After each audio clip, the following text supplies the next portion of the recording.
Welcome back to my channel. If you are new here, my name is Tammy Buitendach and I'm the founder of The Sleep Company. And we're a parenting platform that does everything from attachment-based sleep training all the way through until conscious parenting. So go have a look at our website. So in today's video, I want to discuss the concept of time and your small children. Now, when it comes to small children, they really have absolutely no concept of time, none whatsoever. And if you actually think about that, that must be a little bit, freaky or nerve-wracking. Imagine you in the morning, you wake up and you're like, well, judging by the amount of light I see, I guess I'm not running late for work. And then you jump in your car and you're driving and you're like, well, looking at the traffic, I think maybe I am running a little bit late, That would be very, nerve-wracking, it would be very awkward. And children, that is their reality every single day. They haven't got a clock. They have no ability to even understand the concept of time, let alone know what the terminology that we associate with time even means.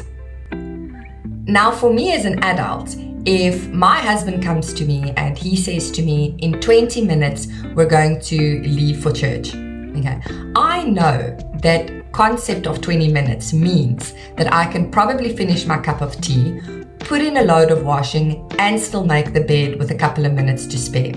So I can conceptualize that whole concept of 20 minutes because I already have a concept of time. Now, small children don't have this. That whole concept of 20 minutes doesn't make sense to a child. All they understand, or that entire sentence, if you say to your small child, we're going to leave in 20 minutes, all they understand is we're going to leave. That's the only part that they really can figure out. So speaking to them with timeline terminology is really, it's like trying to speak Chinese to them. They're not going to understand it. That whole thing is going to be very much a foggy notion for a child. So what do children understand? So once a child starts nearing that 4 to 7-year-old range, the child has a better understanding of the words now, later, next week, next month, tomorrow, yesterday. Okay, so the terminology is starting to kind of integrate into them. A 3-year-old can kind of understand before and after. So they will understand you put on your socks before you put on your shoes. Okay, we put our plate away in the sink after we've eaten our breakfast. So 3-year-olds can understand before and after. But under the age of 3, our child doesn't understand any of this. All they understand is physiology. They understand their own body and their own body being busy in the world around them. Okay, so they know physically what they are doing, and that's all they understand.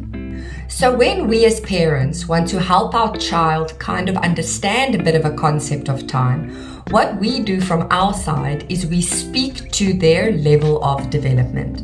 So if you have a child that's under the age of 3, what we're going to do is we're going to speak to his physiology. We're going to speak to his body. So what you will say to that child is you'll say, when you have finished eating, we are going to leave. He understands eating because that is something that he's physically doing. Or when we finish brushing your teeth, we are going to leave for school. So we speak to his level of physiology. Now, what you want to do as a parent is you want to help create benchmarks for your young child based off of this physiology. And a benchmark is some set points during the day that remain consistent, basically a rudimentary routine. And if we have these set benchmark points based on their physiology, we help our child develop their first rudimentary clock.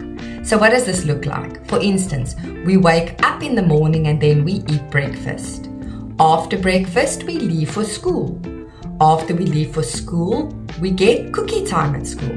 After cookie time is playtime. After playtime is art time. After art time is nap time. Then it's afternoon cookie time or fruit time. And then after that, mommy comes and fetches me.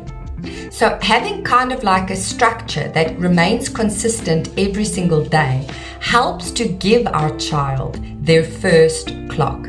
And why is this important?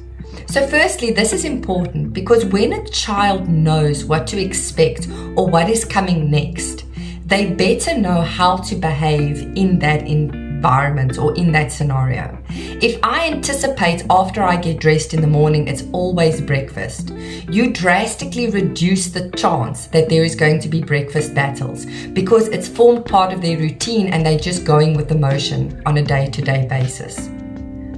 And really, at the end of the day, that creates so much safety, security, and consistency for the child, which is what we want. Small children have very volatile emotions, and they lose it very quickly if anything is kind of out of sorts. You'll know with your own child, if you give them the wrong color sippy cup, oh my word, that can result in a huge tantrum. So when it comes to this consistency and this rudimentary routine, this is what we can do from our side to help kind of create a baseline of security for our child. This is also why nursery schools do so well or daycares do so well, because they follow the same schedule every single day. And the children tend to behave extremely well at these daycares as a result of this. Okay. So from your side, what should you be doing? You should be having set points throughout the day that are benchmarked for your child. I call it grounding. Set moments during the day that helps the child to ground themselves back. Now, it doesn't have to be a strict schedule. It can really be a flexible schedule, but by allowing your child to anticipate what is coming, you give them a sense of a clock, you give them a sense of how they should behave in that moment, and you will drastically decrease discipline issues.